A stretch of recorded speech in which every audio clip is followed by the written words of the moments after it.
அண்ணன் எடப்பாடியாரை அழைக்க கூட தகுதியில்லாத சில ஜென்மங்கள் இன்றைக்கு கேட்டுக் கொண்டிருக்கிறார்கள். நீங்க ரொம்ப வாக்கியமா எப்படி நீங்க ரொம்ப வாக்கியமா அண்ணன் எடப்பாடியார் அவர்கள் சாதாரண விவசாய குடும்பத்திலே பிறந்து வளர்ந்தவர். எடப்பாடி பழனிசாமி ஜப்பான்ல இருந்தா இறங்கி வந்தாரு. இதுவரை கூடை கும்பிடு போட்டு குனிந்து கும்பிடு போட்டு குனிந்து காலை தொட்டு அண்ணன் தினகரனை குனிந்து கும்பிட்டு பதவியை பெற்றுவிட்டு நீ பேசலாமா? உண்மை நினைச்சேன், சிரிச்சேன். அவர் கிளைக்கழக செயலாளராகி வந்து இன்றைக்கு இந்த நிலைக்கு உயர்ந்து நிற்பவர்.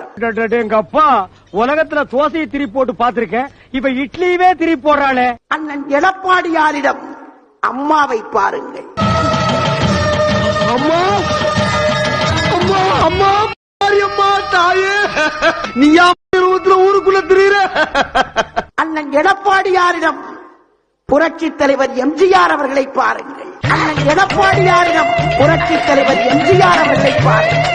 அண்ணன் எடப்பாடியாரிடம் புரட்சி தலைவர் எம்ஜிஆர் அவர்களை பாருங்கள். புரட்சி தலைவர் எம்ஜிஆர் அவர்களை பாருங்கள். ஒன்னேவா எம்ஜிஆர் மாதிரி வச்சிருக்காங்க. ஏன்னா அப்படி கேக்குற?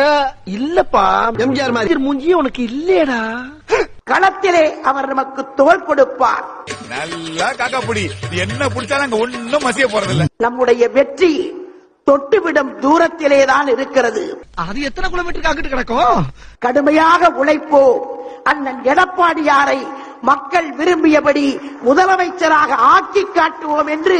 அதுக்கு தகுதியே கிடையாது. நீ ஏடிஎம்கோ நீ அதுக்கு தகுதியே கிடையாது. அண்ணன் எடப்பாடியாரை முதலமைச்சராக ஆக்கி காட்டுவோம் என்று ஒரு ஆளு எடுப்பு